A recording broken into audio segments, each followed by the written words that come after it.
buenos días con todos. Me ha tocado un espacio bastante complicado después de la elocuencia de Claudia Toro, para que pueda aceptar y aceptar la explicación de Claudia Toro. La elocuencia, la actividad, todas las cosas. Muy bien, yo quiero empezar con este pensamiento que es importante, como a mí mucho a la reflexión de los autores de la obra. Buena economía para ti. Perdón, ya. Buena economía para tiempos difíciles. Adherir de nadie y el grupo.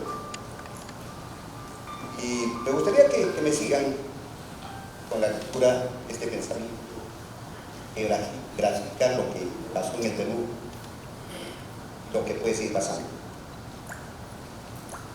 Dice: si la experiencia de Estados Unidos y Reino Unido puede servir de guía, la idea de los pobres que aprieten el cinturón con la esperanza de que con el tiempo los regalos a los ricos se filtren hacia abajo, no hace nada por el crecimiento, menos aún por los pobres. Si acaso se corre el riesgo de que la explosión de la desigualdad de una economía que ya no crece es una pésima noticia para el crecimiento, porque la reacción política conduce a la elección de líderes populistas que ofrecen soluciones milagro que raramente funcionan, que a menudo llevan a desastres parecidos al de Venezuela. Es interesante que incluso el Fondo Monetario Internacional, durante un tiempo el bastión de la ortodoxia y el crecimiento, por encima de todo, reconozca ahora que sacrificar a los pobres para promover el crecimiento de una mala política. Y con esto lo que quiero es que reflexionemos sobre la situación que vive hoy en Perú. Por supuesto, consecuencia de choques externos, choques internos, y hoy día algo que lacera a los peruanos es que la pobreza haya crecido y se ubique en 30%.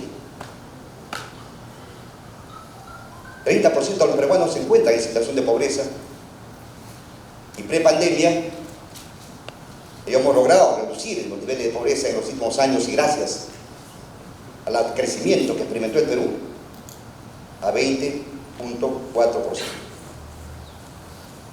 ¿Y quiénes son estos 10 millones de pobres?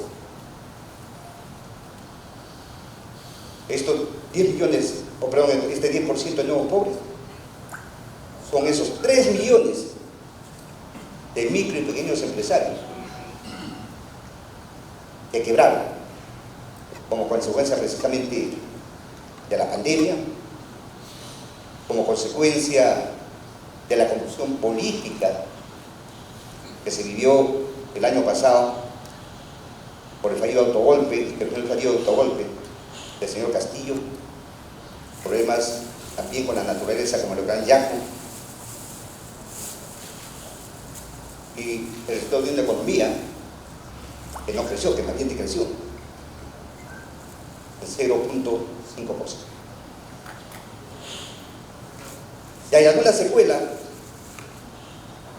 que va a ser muy difícil de recuperar, precisamente es que volvamos a los niveles de pobreza de pandemia. Dicen que van a pasar por lo menos 10 o 15 años.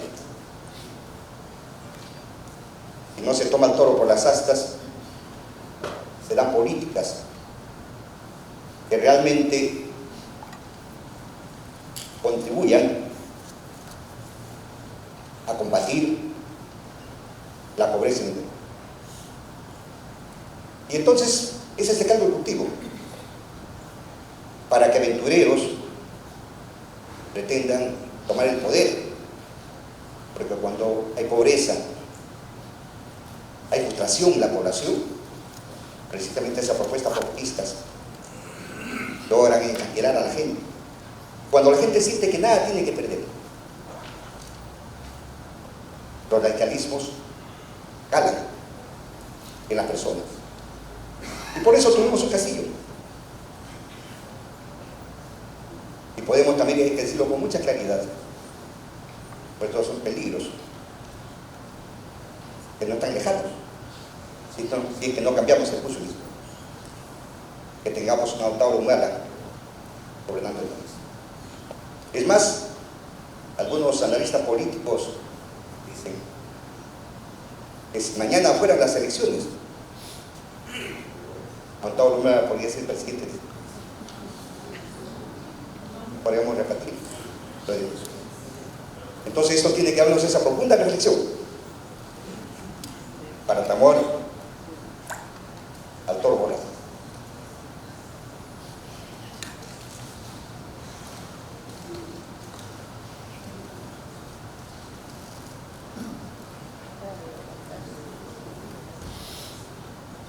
Muy bien, y yo quería ya en esta segunda, pues esta introducción, más o menos presentar unas cifras de cómo está compuesto el país, el tejido social en el Perú, o el tejido empresarial. Muchas gracias. En el Perú, el 99.4% del tejido empresarial son MIPYMES. Son el motor de la economía. Y cuando hemos salido de algunas oportunidades fuera,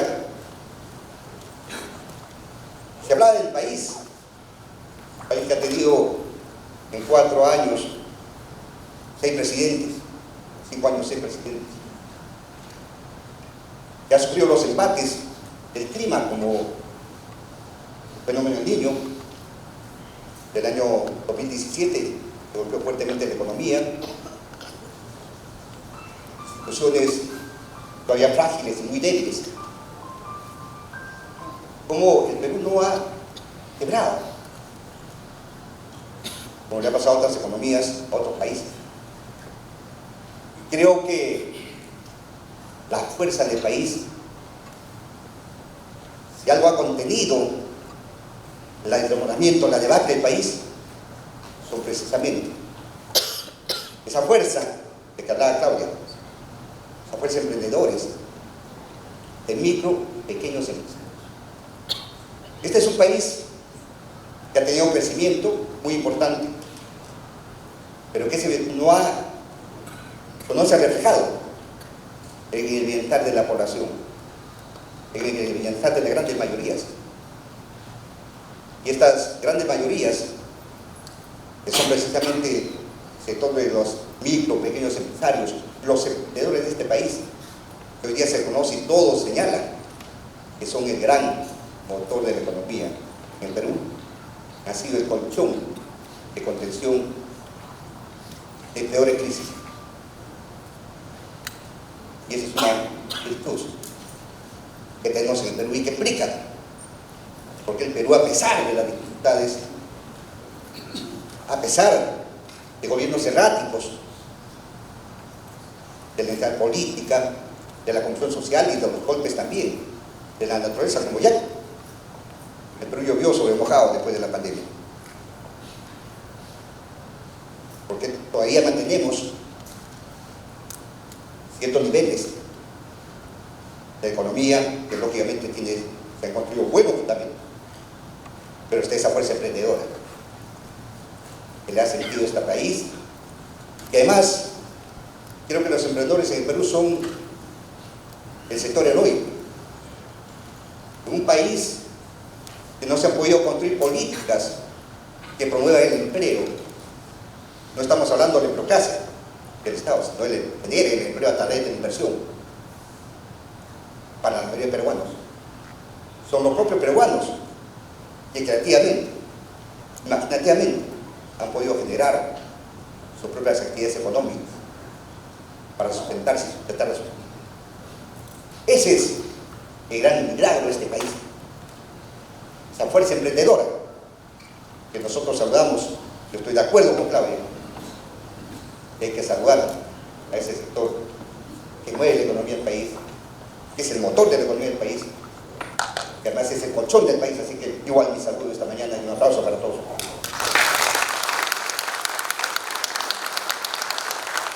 Se dice que en el mundo existen 7 millones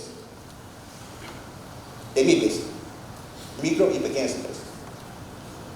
Yo acá tengo un libro de reciente publicación, este es del Ministerio de la Producción, que es la MIPES en cifras 2022.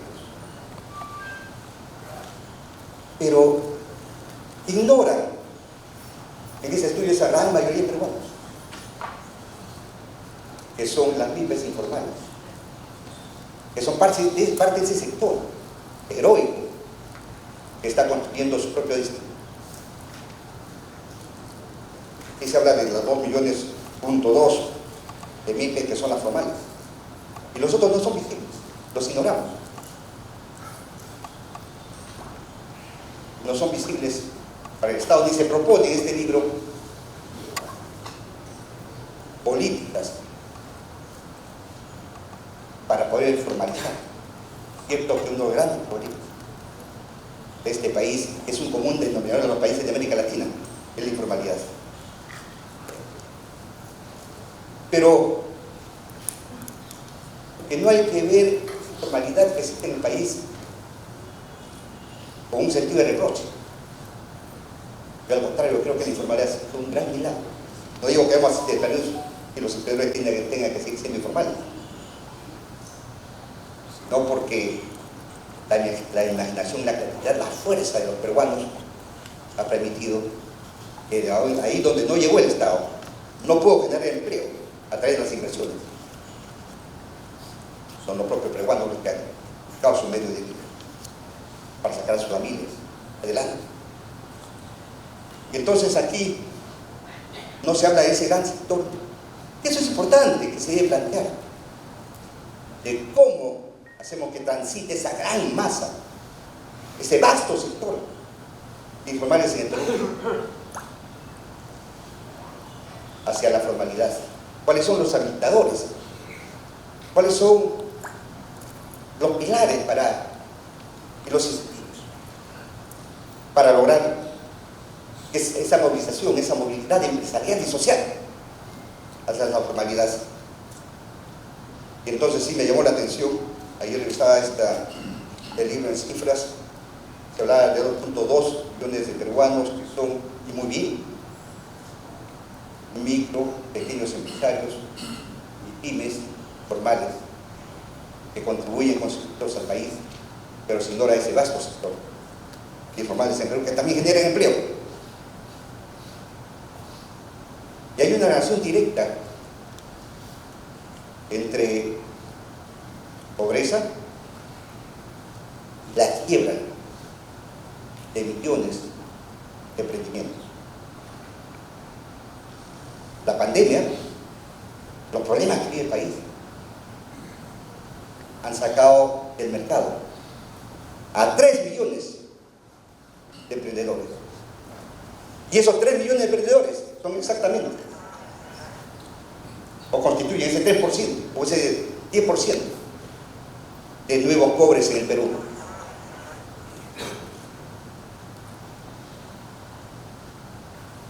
Bueno, estos son cifras. El 76% de las MIPES se dedican a 76.6% a comercio y servicios. Es como está incluido más o menos este segmento, cómo participan en el aparato productivo, el sector productivo.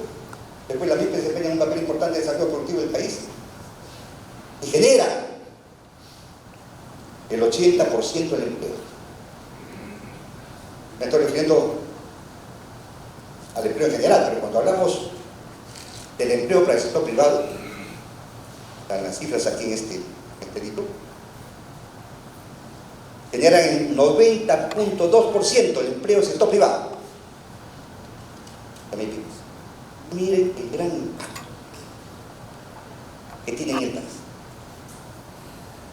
Y generan el empleo en actividades productivas de las industrias, en comercio. Son la masa creadora, sector creador de verdadera riqueza. En el Perú, las grandes empresas como las mineras, las empresas petroleras, aquellos que simplemente extraen los recursos naturales, esos son capitales naturales, pero la virtud de este sector de emprendedores es que ellos sí transforman la riqueza, le dan valor agregado, producen. Ahí están los productores textiles, y hay una serie de industrias. Yo conozco aquí un emprendedor, el señor Quintanilla, Mario Quintanilla, que tuve la suerte de conocer su fábrica.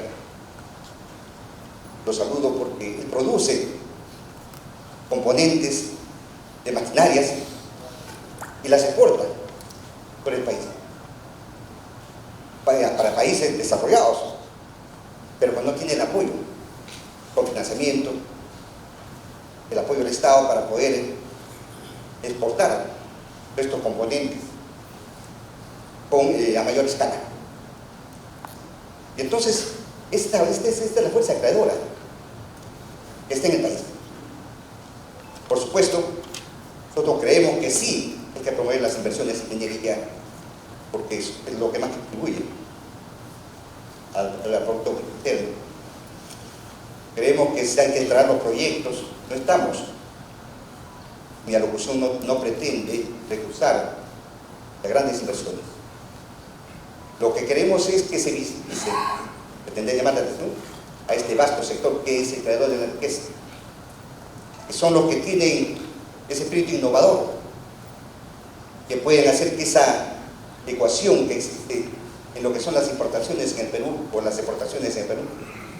Miren ustedes, el Perú, o los productos que se exportan, son productos primarios, materia prima. Solamente el 4% de nuestras exportaciones tienen valor agregado. Solamente el 4%. Y entonces hay que promover la innovación, ayudar a este sector, utilizar la innovación y la creación de este sector de las MIPES, que son los que también generan riqueza. Las MIPES contribuyen de manera significativa al valor agregado bruto, aportando el 31.4% de la riqueza nacional. Cuando las fuentes producen, pero esta fuente produce solamente, en sus datos estadísticos está el 2.2 billones de emprendedores formales. Esa gran masa, más de 5 millones también de emprendedores que están en la informalidad, que no es que no quieran ser formales, sino que no se dan los habilitadores, los incentivos para que se transite esa movilidad que todos buscamos, social y económica, de este sector, para que pasen a ser formales y luego sean pequeños empresarios y medianos empresarios. Es la historia de todos. Hay medianos empresarios, hay pequeños empresarios, y empezaron quizás con un pequeño emprendimiento, pequeño capital. Y es la historia que conocemos también de las cajas hace más de 40 años, de gente que empezó con un capital semilla, y hoy son medianas y grandes empresarios. Esa es la fuerza de los peruanos, pero que esos dictadores, políticas que fomenten la formalización, la pluralidad en el país. Bueno, contribuir a la riqueza significativa, habríamos hablado aportando al 31.4% de la riqueza nacional. Y las cajas municipales, esto es importante. Las cajas municipales participan con el 46% del financiamiento total, me refiero a todo el sistema financiero, a las MIPES. Somos el brazo financiero de las MIPES.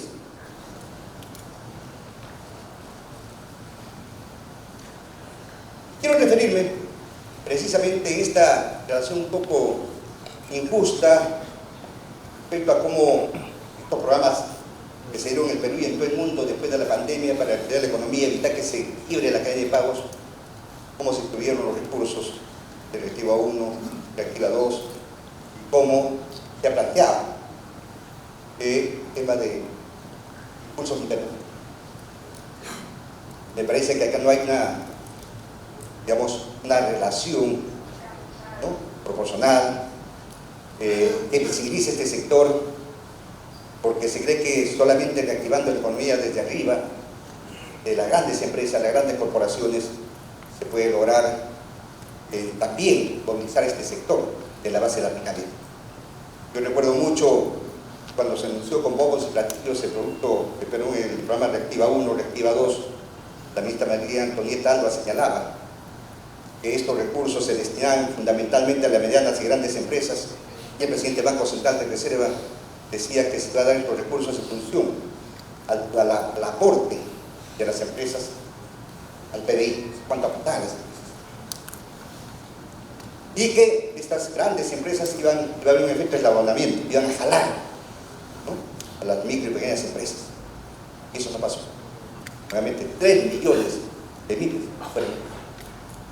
Y entonces, estos son datos oficiales del Banco Central de Reserva, crean los programas 1 y 2, ¿no?, para mitigar los efectos de la pandemia, que fueron devastadores aquí como en todo el mundo.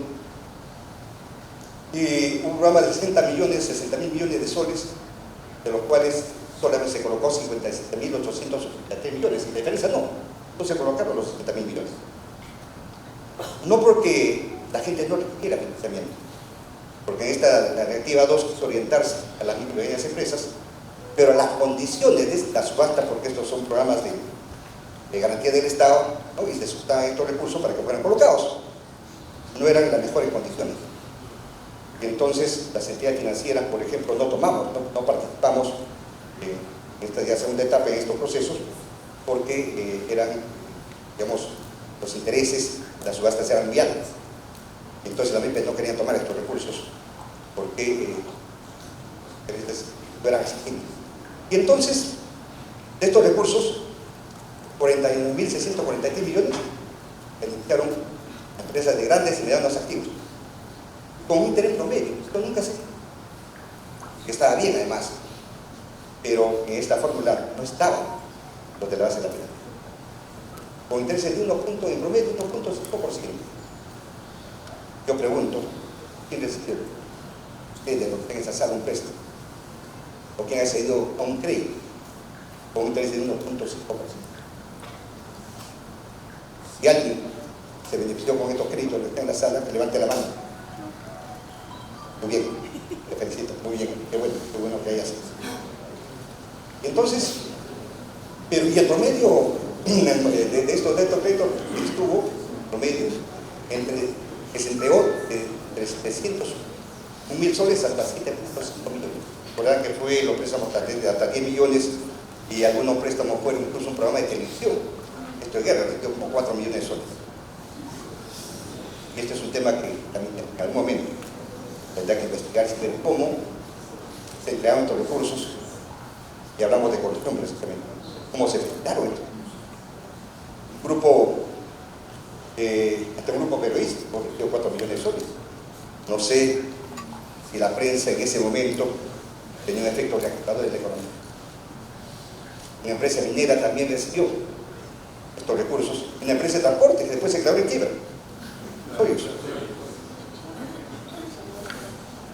Quería platicar esto para que a veces no se está viendo, pero la corrupción y después el impacto. ¿Quién evidenciamos? Y bueno, y de estos recursos, a las MIPES, o las MIPES recibieron solo 8.240 millones, con intereses que oscilaban entre 13 y 15%.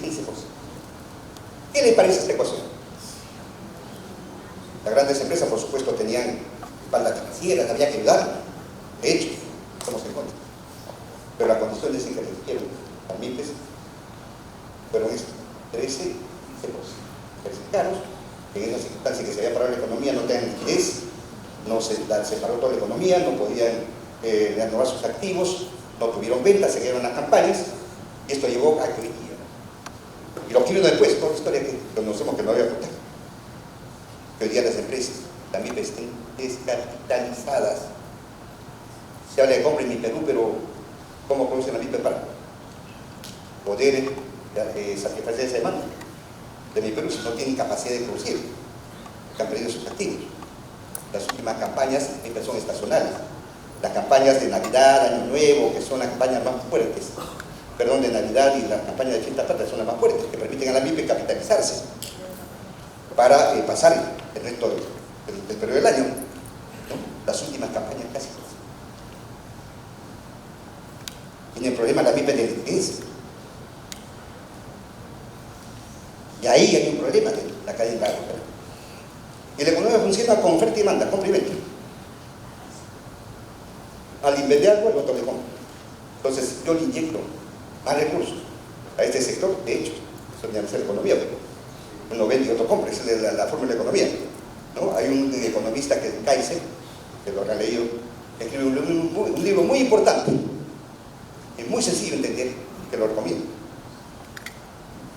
Dice Economía, ¿no? Perdón, este es un libro, Lecciones para el economista callejero, que nos explica cómo funciona la economía, así es sencillo, ¿no? Y que, lógicamente, la dinámica económica se genera en el mercado y propone que debe haber siempre menos Estado. El Estado tiene que hacer lo que tiene que hacer: educación, salud, seguridad social, ¿no? Pero es importantísimo que lo lean, se entiende. Entonces, y cada sector, cada segmento tiene su propia dinámica. Creo que sí hay una deuda por las MIPES en el país. Y bueno, si hablamos de las microempresas, que representan el 96.2% del tejido empresarial, este segmento solamente recibió 1% de los recursos reactiva 1 y reactiva 2. Es decir, en términos absolutos, 600 millones de soles de 60.000 millones.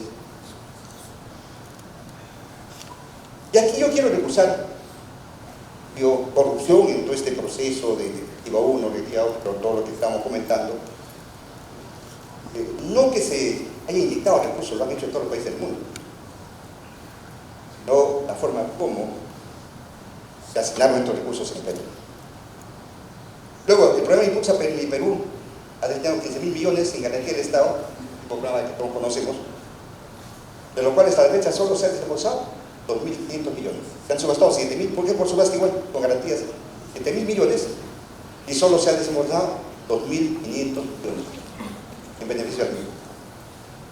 El problema es que en una situación de depresión como la que vivimos, las MIPES han sido golpeadas, han perdido toda su campaña, su compartimiento estacional, se han descapitalizado, no tienen capital para trabajar, para producir, no tienen cómo ganar sus inventarios, y entonces estos intereses, y esto no es populismo, nosotros que estamos al frente de esta de financieras, representando a las cajas, vemos que la gente no está tomando estos recursos, no porque no necesiten recursos, sino que consideran que esto sería de 13%, 14%, 15%, porque hay que considerar, ¿no?, que estas subastas tienen que las entidades microfinancieras, ¿no?, tienen que sus gastos operativos, cómo se genera el interés, ¿no?, tiene que ver con el riesgo y una serie de cosas, y entonces están tomando caro, porque todavía tienen deudas pendientes para pagar, porque no están en la capacidad de pagar los intereses. Entonces yo creo que aquí tiene que haber una mirada nuevamente a las MIPES, que estos recursos tengan que entregarse con intereses. Digamos, no 1.5%, un bingo legal para algunos, pero sin interés 4 o 5%, que la gente pueda pagar. No se trata de darle plata a la gente, sino que pueda devolver ese recurso, que pueda pagar. Aquí no se trata de regalar plata a la gente. Ese es populismo. Así como los programas de ANAPAI 1, 2, 3, 4, esos programas, no sé cuántos programas se han habido, cuando muchos de esos recursos pudieron canalizarse a través de programas con créditos más asequibles, baratos, en otras condiciones más flexibles. Y entonces solamente se han se han subastado 7.000 millones de soles, se han colocado 2.500 millones vendidos a las MIPES y con tasa de interés de 13% promedio. Y lo pretende este gobierno ahora nuevamente para colocar estos recursos porque no entiende lo que está pasando. Y yo creo que las MIPES no necesitan plata y he dicho, bueno, con las MIPES no necesitan plata, vamos a tocarle nuevamente a la puerta a los bancos para que de estos 15.000, 10.000 millones se destinen a las medianas, a grandes empresas y a las pymes. Entonces vamos a volver nuevamente a uno, a dos, cuando el sector más golpeado de la economía fueron precisamente las pymes. Ese sector más vulnerable, cuando se cierra un pequeño negocio se crean 3 empleos. Dicen que en promedio una MIPE pequeña genera 3 empleos. Cuando se cierra una MIPE no son 3 personas que pierden sus. Yo creo que esto debe invitarnos a repensar las cosas. Y para ilustrar cómo en otras economías se hace una visión distinta, ya la reactivación empezó precisamente por el sector vulnerable. Voy a presentar esta lámina, ¿no? Cuando se produce la crisis o la crisis sanitaria en el mundo, el Comité de Supervisión de Basilea, el Comité de Supervisión de Basilea son los supervisores bancarios en el mundo, se reúnen y lógicamente frente a esta situación recomiendan alguna medida, porque no es vinculante, recomiendan alguna medida, ¿no? Y con el fin de mejorar la estabilidad financiera, dice, respondió para responder al impacto de la COVID-19 en abril de 2020, poniendo medidas adicionales en apoyo al otorgamiento de crédito bancario de la economía real. Esa fue la recomendación de Basilea, que se atienda primero la misma. En esa línea propuso la implementación de medidas gubernamentales de apoyo extraordinario para liberar el impacto financiero y económico, lo que se pasó en el periodo en todas las economías del mundo. Programas de garantía para el crédito bancario, moratoria de pago, para proporcionar servicios críticos a la economía real y garantizar el sistema bancario se mantenga. Entonces, lo primero que pensaron fue en la economía real, en las MIPES, en los más vulnerables, en los que habían sido más golpeados por la crisis. Y otras economías desarrolladas, fuertes como Estados Unidos, que analizaron los recursos de mayor impacto al sector de la economía real, es decir, a las pequeñas empresas. En Estados Unidos no se habla de MIPES, se habla de pequeñas empresas. Existen 7.000 en Estados Unidos, 7.000 bancos comunitarios. Y estos bancos comunitarios son bancos como las microfinancieras en el Perú, ¿no? Y entonces se creó un programa en el gobierno de Estados Unidos que se llama el Programa de Protección del Pago del Gobierno Federal de Estados Unidos, PPP, a través de los bancos comunitarios, para ayudar a las pequeñas empresas a mantener su plantilla empleada durante la crisis de coronavirus. Y más del 63% de los 516 millones de dólares de los fondos aprobados desde el lanzamiento del programa fueron destinados a las pequeñas empresas. Allá la reactivación, la contención frente a este embate que generó tremendos problemas económicos, empezó por las pequeñas empresas. Y aquí la lógica fue distinta.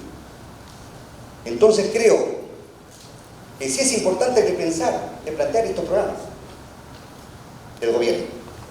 Y esa es una tarea que vamos a emprender. Es uno de los temas que estamos siempre poniendo en el debate, que nuevamente se ponga en la agenda pública para reactivar la economía también digo, desde la base de la PYME, desde las MIPES. Yo leía ayer en un informe en gestión de la presidenta de Gamarra, del Emporio de Gamarra, y que decía, están descapitalizados y no tienen capacidad para producir y requerir liquidez. Precisamente los servicios financieros, los préstamos, el crédito, genera liquidez para capital de trabajo, para poder cumplir con las plantillas, con las monoplanillas de trabajadores. Y si no vemos este tema, no se replantea la forma como se están orientando estos recursos, diseñar programas que realmente impacten en este sector para reactivarlo, estamos seguros que la pobreza seguirá creciendo, porque en la medida que tienen más MIP, más emprendimientos, va a tener impacto la pobreza. Concluyo diciendo que esos 3 millones de micro, pequeños empresarios, cifra por si acaso, de UNIFE. ¿Y por qué UNIFE? ¿Qué tiene que ver con la familia? ¿Pero qué tiene que ver? UNIFE llegó al Perú después de la crisis sanitaria para estudiar cómo había impactado a la pandemia en poblaciones vulnerables, sobre todo en niños y mujeres. Pero concluyó que el impacto de la pandemia había tenido impacto en la población, en las poblaciones vulnerables, que habían salido 3 millones de MIPES del sector productivo. Entonces creo que sí tenemos que pensar, replantear, tenemos que decir al gobierno que tiene que haber políticas del Estado para formalizar a esos millones de MIPES que todavía son informales, pero que gloriosamente, heroicamente, han podido constituir sus propias actividades económicas para subsistir las crisis, a los empates, los choques externos y internos. Y por eso es que yo refrendo lo que dice Claudia, ¿no? Que aquí está la población, que la MIPES es esa población heroica, que ha podido, a pesar de políticas erráticas, a pesar de la corrupción, y hoy día un ingrediente más. Me gustaría tocarlo en 2 minutos, creo que tengo que terminar. El primer labor de la inseguridad ciudadana. Yo estaba en El Salvador hace algunos días y veía con envidia sana, leía en los periódicos, la prensa de El Salvador, cómo en algunos villones, unos pueblos lejanos, después de 20 años se celebraban, se organizaban unas ferias, porque había vuelto a la paz y la seguridad ciudadana. Y hoy día tenemos otro empate contra las MIPES, porque los que más están sufriendo los empates de la inseguridad ciudadana son precisamente las MIPES, que están en la parte donde hay menos seguridad, en la periferia, ¿no? Hoy día hay 2 millones de peruanos secuestrados por organizaciones criminales con esos de gota a gota. No estamos haciendo nada, esto no está en la agenda. Entonces es un tema terrible. Creo que pasa también por el tema de la seguridad. Si queremos reactivar el sector de las MIPES, si queremos darle mayores oportunidades para poder desenvolverse, seguir movilizarse económicamente y socialmente, es un tema que tenemos que poner también en la agenda, y este es un tema crucial, no solamente para las MIPES, sino para la economía en general. La seguridad. Cuando uno va a El Salvador, yo estuve hace 3 años atrás y no podía ir a la Plaza Barrios, porque me dijeron que no puede ir, es peligrosísimo. Ahí está la casa Palacio Nacional. He ido con mucha satisfacción y nuevamente sentí vida sana. Hace una semana que he estado allá, cuando fui a ir a la Plaza Barrios, se construyó una gran biblioteca. Lo han hecho el gobierno chino con un aporte de El Salvador, ¿no? Y ese Palacio Nacional, que era un palacio abandonado, lo podían asaltar hasta dentro del palacio, porque se han abierto las puertas, ¿no? Había vagos, mones, delincuentes. Hoy día se ha recuperado un gran palacio, hay afluencia de turistas. Realmente es un tema que tenemos que tocar, porque tiene que ver con la confianza, con las instituciones, con la dinámica de las MIPES, porque los más afectados en este crimen social son precisamente los pequeños empresarios. Y muchos negocios están cerrando. Anoche vimos en la televisión, concluyo por favor con este último comentario, ¿no? Porque hay que llamar la atención sobre esto. Tenemos que llamar la atención sobre esto. No podemos quedarnos impasibles. Tenemos que poner el dedo en la llaga. Un empresario decía que estaba considerando cerrar su negocio por el que está pasando. Entonces creo que este es un tema que sí hay que discutirlo y tenerlo presente en la agenda. Se tiene que hacer algo. Creo que es una tarea también para que las MIPES desde Cumplir Perú se presenten propuestas y se llame la atención del gobierno. Que les agradezco mucho por su atención.